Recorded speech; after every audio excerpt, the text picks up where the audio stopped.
Hello friends, আপোনালোকক আমাৰ এই টেষ্ট সাপোৰ্ট ইউটিউব চেনেলটোলৈ স্বাগতম জনাইছো আৰু আজিৰ এই ভিডিঅ'টোত আপোনালোকক দেখাম আপোনালোকে কেনেকৈ অসমৰ এখন ষ্টেণ্ডাৰ্ড ফৰ্ম গেজেট পাৰ্ট 9 ফৰ্মখন কেনেকৈ আপোনালোকে ফিল আপ কৰিব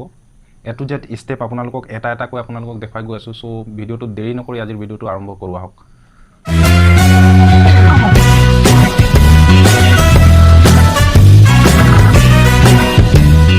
সো ফ্ৰেন্ডছ পোনপ্ৰথমতে ইয়াক কোৱা হৈছে টু দা আপোনালোকে কোনটো ডিপাৰ্টমেণ্টত এই আবেদনখন দিব এই ষ্টেণ্ডাৰ্ড ফৰ্মখন দিব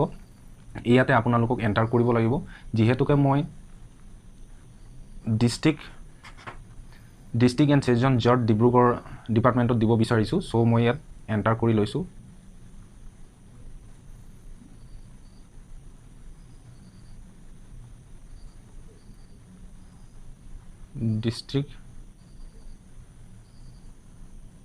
ডিস্ট্ৰিক্ট এণ্ড সেজন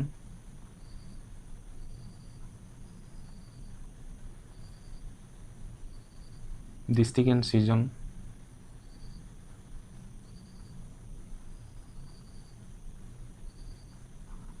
judge ডিব্ৰুগড় এনেকুৱাকৈ আপোনালোকক এণ্টাৰ কৰিব লাগিব তাৰ পাছত আপোনাৰ কি পোষ্টৰ বাবে আবেদন কৰিছে এপ্লিকেশ্যন ফৰ দা পোষ্ট ইয়াত পোষ্টটো আপোনালোকক সাপোজ আপোনালোকে পিয়নৰ বাবে আবেদন কৰিছে তেনেহলে পিয়ন বুলি এণ্টাৰ কৰি দিব তাৰ পাছতে আপোনালোকক ইয়াত কোৱা হৈছে সেকেন্ডত ইয়োৰ এডভাৰটাইজমেন্ট নাম্বাৰটো যদি আপোনালোকে গম পায় সো তেনেহলে আপোনালোকে ইয়াত এডভাৰটাইজমেন্ট নাম্বাৰ এণ্টাৰ কৰি দিব এনেকুৱাকৈ থাকে সো মই এটো ফৰ এক্সাম্পলৰ বাবে এনেকুৱাকৈ এণ্টাৰ কৰি দিছো আপোনালোকে যেটো শুদ্ধ হেতুকে আপোনালোকে এণ্টাৰ কৰিব তাৰ পিছতে ফ্ৰেন্ডছ কোৱা হৈছে ইয়াতে নেম ইন ফুল ব্লক লেটাৰত কোৱা হৈছে আপোনাৰ যিয়ে নাম নহওক কিয় ইয়াতে আপোনালোকে ফুল ব্লক লেটাৰত অৰ্থাৎ ব্ৰফলাত আপোনালোকে এণ্টাৰ কৰিব লাগিব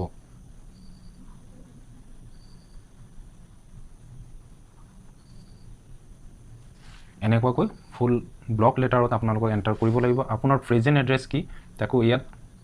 এণ্টাৰ কৰিব লাগিব প্ৰেজেন্ট এড্ৰেছ ডাকঘৰ কি আপোনাৰ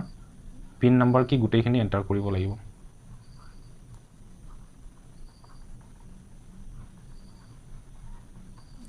এনেকুৱাকৈ আপোনাৰ প্ৰেজেন্ট এড্ৰেছত আপোনাৰ গাঁও পোষ্ট অফিচ পিন নম্বৰ এনেকুৱাকৈ গুটেইখিনি ডিস্ট্ৰিক্ট ডিব্ৰুগড় এনেকুৱাকৈ আপোনালোকক গুটেইখিনি এণ্টাৰ কৰি ল'ব লাগিব এনেকুৱাকৈ এণ্টাৰ কৰিব লাগিব তাৰ পাছতে আপোনাক কোৱা হৈছে ফাদাৰ নেমত আপোনাৰ দেউতাকৰ যি নাম তাকে আপোনালোকে এণ্টাৰ কৰিব তাৰ পাছতে কোৱা হৈছে place of birth including police station and district আপোনাৰ যেটো জন্মৰ প্লেস অৰ্থাৎ আপুনি ক'ত জন্মগ্ৰহণ কৰিছে তাক ইয়াত এণ্টাৰ কৰিব লাগিব জন্মগ্ৰহণ ক'ত কৰিছে লগতে আপোনাৰ জন্মগ্ৰহণ কৰা পুলিশ ষ্টেচনটো ক'ত তাকো ইয়াত এণ্টাৰ কৰিব লাগিব তাৰ পিছতে আপোনাৰ ডিস্ট্ৰিক্টটো ক'ত জন্ম হোৱা ডিস্ট্ৰিক্টটো আপোনালোকে ইয়াতে এণ্টাৰ কৰি দিব সাপোজ আপোনাৰ ডিব্ৰুগড় সো ডিব্ৰুগড় আপোনালোকে এণ্টাৰ কৰি দিব এনেকুৱাকৈ প্লেস অফ বাৰ্থ আপোনালোকৰ এণ্টাৰ হৈ যোৱা পিছত আপোনালোকক আকৌ 5 নম্বৰত কোৱা হৈছে are you a citizen of Indian বুলি কৈছে হয় মই ইণ্ডিয়ান সিটিজেন সো মই ইয়েস বুলি মাৰি দিম ইয়েস লিখি আপোনালোকক এই আবেদনৰ লগত এই ষ্টেণ্ডাৰ্ড ফৰ্মখনৰ লগত আপোনাক যিখন পিআৰসি সাৰ্টিফিকেট পাৰ্মানেন্ট যিখন সাৰ্টিফিকেট সেইখন ইয়াৰ লগত গাঠি দিব লাগিব পিআৰসি সাৰ্টিফিকেটখন তাৰ পাছতে আপোনালোকক কোৱা হৈছে 6 নম্বৰ অপচনত educational qualification and also the name and full address so friends ইয়াত হোদা হৈছে আপুনি যদি গ্ৰেজুৱেচন লৈছে তেনেহলে আপোনাৰ গ্ৰেজুৱেচনৰ ফুল ডিটেইলছ ইয়াত দিবলৈ কৈছে আপুনি যদি গ্ৰেজুৱেচন কৰিছে মই গ্ৰেজুৱেট বুলি লিখিম গ্ৰেজুৱেচন বুলি লিখিব তাৰ পাছত আপোনালোকে কোনটো ইউনিভাৰ্সিটিৰ পৰা গ্ৰেজুৱেচন লৈছে তাকো ইয়াত উল্লেখ কৰিব সাপোজ মই ডিব্ৰুগড় ইউনিভাৰ্সিটি মই ইয়াত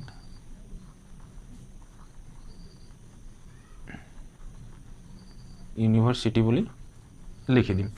ইয়াৰ পিছতে ফ্ৰেন্ডছ 7 নম্বৰ অপচনত কোৱা হৈছে আদাৰ কোৱালিফিকেশন যদিহে আপোনাৰ কম্পিউটাৰ এডুকেশন আছে বা অন্যান্য কিবা যোগ্যতা আছে তেনেহলে আপোনালোকক ইয়াত ইয়েস বুলি এণ্টাৰ কৰি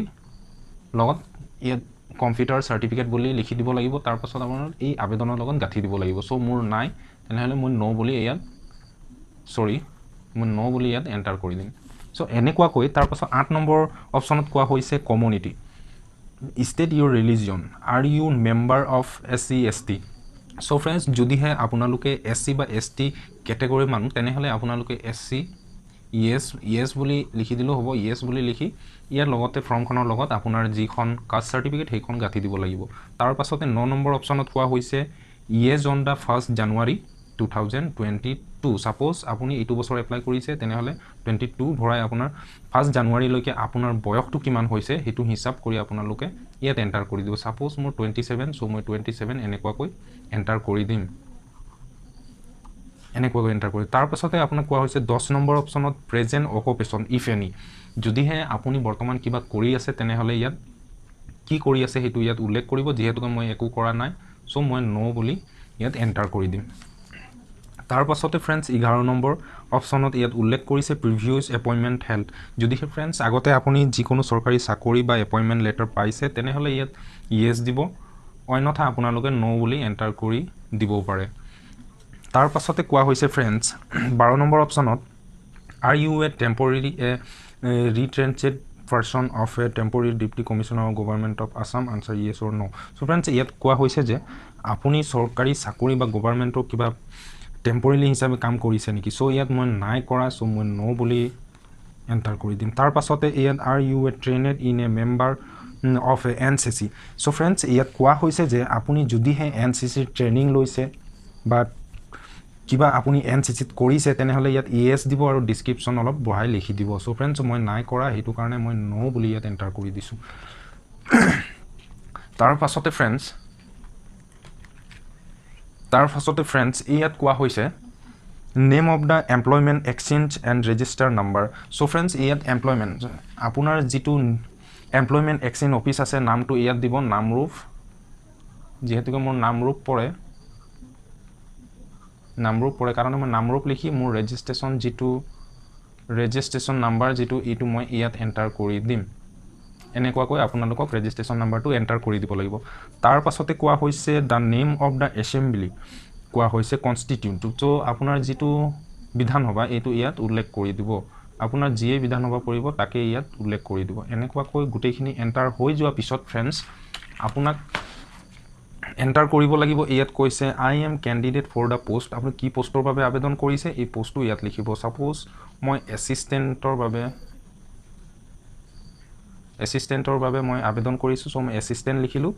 এসিস্টেন্ট লিখাৰ পিছত আপোনাক ইয়াত ডেট কোনটো তাৰিখে আপুনি এপ্লিকেশনখন ফিল আপ কৰিছে এইটো ডেটটো ইয়াত উল্লেখ কৰিব সাপোজ মই 22 তাৰিখ 9 মাহ 2022 এনেকুৱাকৈ এন্টাৰ কৰি আপোনাৰ সিগনেচাৰটো ইয়াত দিব সো ফ্ৰেন্ডস ইয়াৰ লগত আপোনাক কিছুমান ডকুমেন্টস গাঠি দিব লাগিব যি কেটা ডকুমেন্টস আপোনাৰ গ্ৰেজুৱেচনৰ certificate caste certificate permanent residency certificate অৰ্থাৎ যেটো আপুনি ইন্ডিয়ান সিটিজেন হয় বুলি এখন সাৰ্টিফিকেট ইয়াত গাঠি দিব লাগিব এক্সচেঞ্জ কাৰ্ড গাঠি দিব লাগিব আৰু আপোনাৰ যি আইডেন্টি প্ৰুফ আছে সেই আইডেন্টি প্ৰুফো ইয়াৰ লগত গাঠি দিব লাগিব সো ফ্ৰেন্ডস আজিৰ ভিডিওটো ইমানেই যদি এতিয়ালৈকে আমাৰ চেনেলটো সাবস্ক্ৰাইব কৰা নাই তেনেহলে সাবস্ক্ৰাইব কৰি লব